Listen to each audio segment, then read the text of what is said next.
bilang sebenarnya data-data yang open itu banyak ya. Data-data geofisika yang open itu banyak. Kayak misalnya yang Elizabeth lakukan ini di data geoform itu ada, kalau nggak salah ada data waveformnya juga, ada data beach ball-nya. Nah ini yang kalian bisa lakukan. Yang tadi saya bilang play with data gitu. Jadi ketika kalian punya data, kalian bisa melakukan apa aja gitu. Nah, ini bagus sekali ya, Elizabeth. Jadi kalau misalnya emang sudah melakukan ini, terus dilakukan. Kemudian untuk teman-teman juga mungkin untuk referensi, kayak misalnya data-data yang terbuka tuh biasanya ada juga di Iris. Kalian bisa cari di Iris Wilbur, kalau nggak salah itu banyak data-data geophone yang terbuka gitu. Data-data seismometer yang terbuka.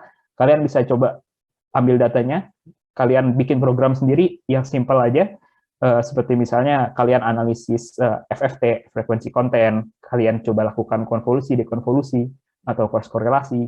Nah itu hal-hal yang simple yang bisa kalian lakukan ketika kalian sedang belajar untuk mengolah data. Gitu. Kevin, apa yang Bapak pelajari pertama kali hingga sampai di fase bisa memahami atau mengaplikasikan mengenai computing. Yang saya pertama pelajari adalah plotting, plotting data. Jadi sesimpel itu aja. Jadi menurut saya plotting data itu hal yang paling simple dan hasilnya paling memuaskan.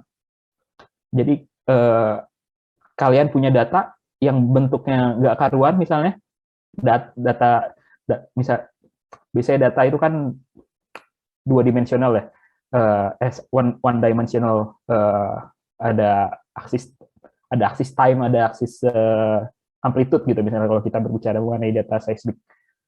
Nah, kalian coba aja untuk belajar gitu plotting aja, gampang. Karena dari angka-angka yang nggak jelas itu kalian bisa langsung lihat hasilnya. Oh, jadi waveform yang sering kita lihat di slide-slide kuliah ataupun di buku-buku gitu. Itu aja yang mungkin kalian bisa mulai dari situ. Ini selanjutnya ada Saudara Rifki yang menggunakan fitur Raise Hand. Kepada Saudara Rifki, silahkan untuk bertanya. Terima kasih atas kesempatannya moderator. Izin bertanya Pak, kan dalam pembuatan mesin learning sendiri kan yang kita tahu pasti ada mempunyai algoritma-algoritma yang akan digunakan Pak ya. Saya ingin tahu Pak, algoritma yang dipakai dalam mesin learning sendiri atau terutama dalam geofisika sendiri itu apa aja Pak ya yang digunakan? Jadi kebanyakan yang digunakan, jadi machine learning itu kan mesinnya ini belajar kan untuk memahami suatu pattern atau karakteristik dari data itu sendiri.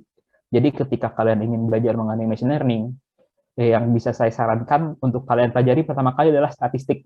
Karena di dalam machine learning ini sendiri, ilmu mengenai statistik itu sangat penting.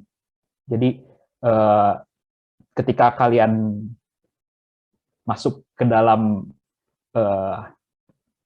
equation atau persamaan yang di dalam algoritma machine learning sendiri, itu kalian akan banyak menemukan hal-hal yang berbau statistik di sana. Gitu. Kayak misalnya kalian berbicara mengenai normal distribution atau Bayesian distribution, itu akan sering muncul di dalam mekanik-mekanik kecil di dalam machine learning itu sendiri.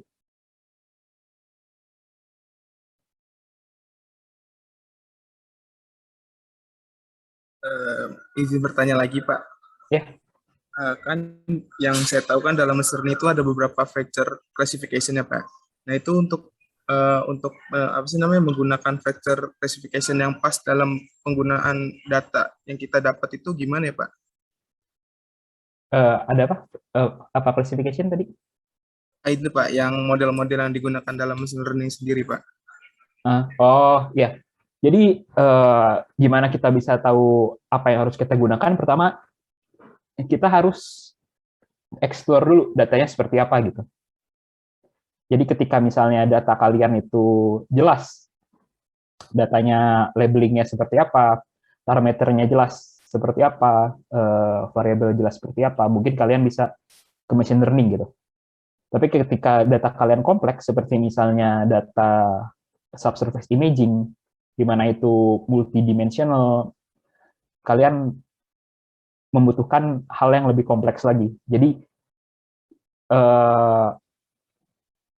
rule of thumb-nya adalah semakin kompleks masalah dan data yang kalian punyai, itu akan semakin kompleks algoritma yang kalian butuhkan untuk membangun model machine learning itu sendiri.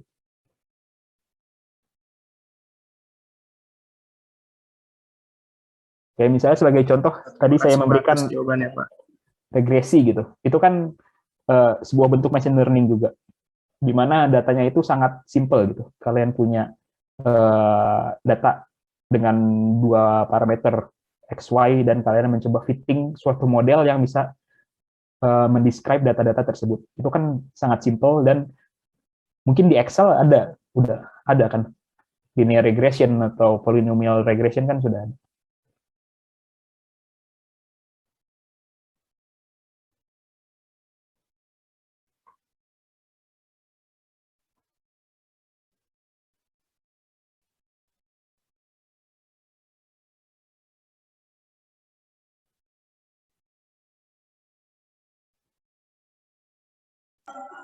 Buat teman-teman masih ada waktu sekitar 5-10 menit lagi untuk melakukan tanya jawab. Kalau masih ada yang ingin ditanyakan.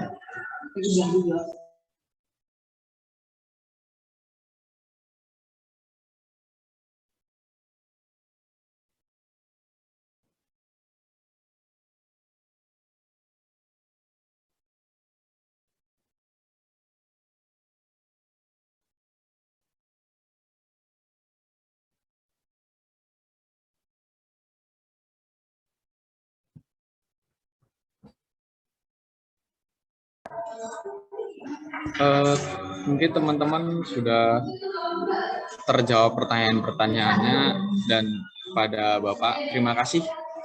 Bapak udah menyempatkan sedikit waktunya untuk menyampaikan sedikit dari ilmu yang Bapak kuasai, bagaimana bahkan tadi kita diulang lagi bagaimana apa itu revolusi industri, bagaimana yang pertama itu ada mekanisasi, ada sumber daya, ada revolusi elektronik, dan sekarang kita masuk ke revolusi industri yang keempat, yaitu masuk ke dalam basis data. Dan Bapak juga udah ngasih tahu kita bahwasanya sebenarnya seorang geofisikawan itu sudah dari dulu berkecimpung di dunia data, berkecimpung di dunia bagaimana kita untuk modeling, prediksi, untuk mengolah data-data tersebut. Kita juga tadi sudah dijelaskan sama Bapak tentang apa itu kecerdasan buatan, apa itu AI, apa itu sebenarnya, bagaimana machine learning tersebut, bagaimana kita ada data-data untuk masukan machine learning, bagaimana ada variabel-variabel dan algoritma-algoritma. Kita pun diajarin tadi bagaimana untuk membuat model dari machine learning, bagaimana kita harus tahu masalahnya, bagaimana apakah sudah ada solusinya dan apakah sudah tepat solusi untuk masalah itu. Kita juga harus mengerti tentang datanya, dan diberitahu tadi ada 5V, yaitu ada volume, velocity, variety, veracity, dan juga value-nya. Kita juga diajarin bagaimana untuk modelingnya, evaluasi, dan perkataan yang kembali kita ingat lagi, sebaik apapun pemrosesan data, kalau data awalnya itu buruk, maka outputnya tidak akan menjadi terlalu bagus. Lalu juga kita tadi dikasih tahu tips untuk mahasiswa untuk belajar tentang machine learning ini, bagaimana kita harus banget belajar programming, karena sedasar apapun, semudah apapun, pemrosesan data itu diperlukan untuk programming. Lalu kita kalau bisa melakukan sesuatu terhadap data, semua data yang kita dapat, entah itu hanya, bahkan Bapaknya tadi pertama kali belajar itu ada belajar plotting yang sungguh sederhana untuk bisa sampai ke tahap ini. Kita mulai dari basic sampai bisa ke tahap ini. Lalu kita juga harus membuka mata, tahu untuk bisa improve, untuk kolaborasi terhadap orang-orang di bidang lain. Bahkan Bapak Rahmantara sendiri sekarang melakukan risetnya banyak berkolaborasi dengan biologis yang mungkin tidak pernah terbayangkan oleh kita akan bekerja sama dengan seorang ahli biologi. Lalu kita juga tidak boleh untuk menyimpan ide, apapun idenya, bahkan sekonyol apapun, segila apapun ide itu kemukakan saja. Karena mungkin ide gila kita ini akan menjadi inovasi di masa depan. Dan yang terakhir, jangan pernah takut salah, karena data digital itu selalu ada, kita bisa memperbaiki kesalahan-kesalahan kita. Sekali lagi terima kasih kepada Bapak yang udah ngasih sedikit ilmunya. Dan mungkin dari yang sedikit ini bisa melahirkan banyak SDM-SDM yang tertarik di dunia ini untuk Indonesia atau bahkan dunia ke depannya yang lebih maju lagi. Saya juga terima kasih udah dikasih kesempatannya di sini untuk sharing dengan teman-teman sekalian ya. Jadi sangat baik acaranya. Saya juga pernah di posisi kalian sebagai mahasiswa datang ke seminar-seminar begini. Jadi terima kasih dan juga semoga bermanfaat untuk teman-teman ke depannya. Sebelumnya Bapak, sebelum kita akhiri dari materi pada pagi hari ini, kami ada sedikit sindera mata dengan Bapak yang berupa sertifikat, Pak. Untuk teman dari panitia yang bertugas, silakan bisa share screen sertifikatnya, tolong.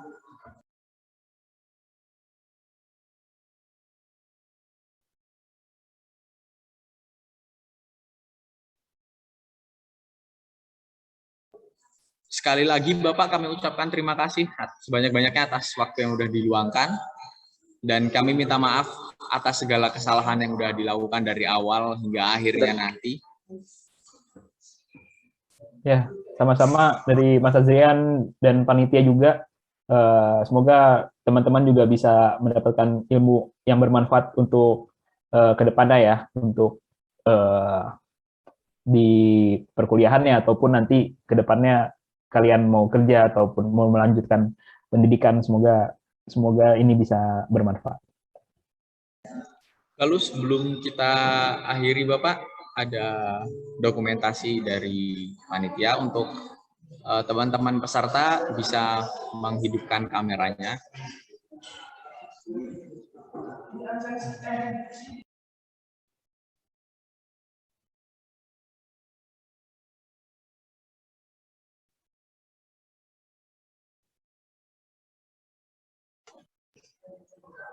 Buat teman-teman bisa on cam semua ya.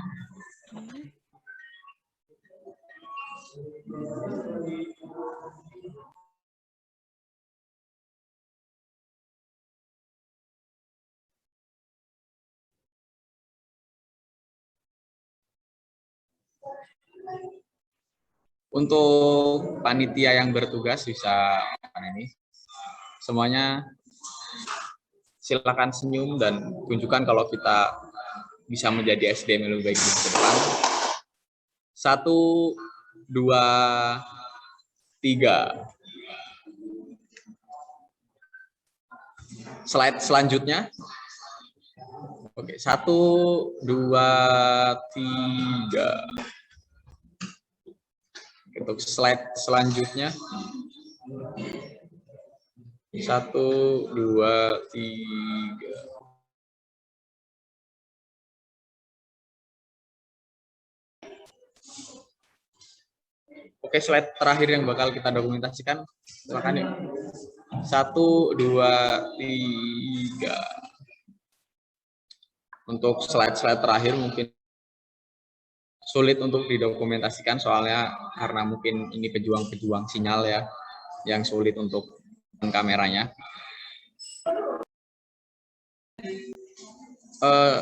Sekali lagi terima kasih kepada Bapak Rahmantara Tri Candi yang udah meluangkan waktu, dan kami sekali lagi minta maaf yang besar-besarnya atas segala kesalahannya Pak.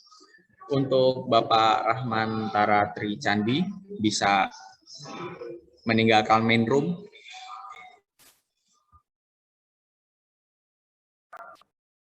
Terima kasih banyak ya Pak atas ilmunya semua dan waktunya.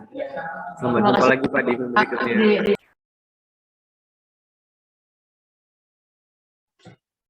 Buat teman-teman, sebelum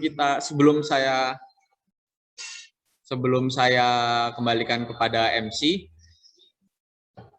ada sesi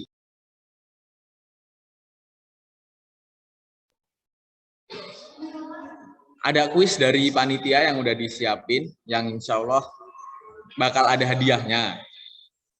Yang nggak banyak, sedikit, tapi kan sedikitnya panitia beda dengan sedikitnya para peserta. Untuk kuis ini akan dilakukan lewat platform Quizizz yang linknya akan di-share di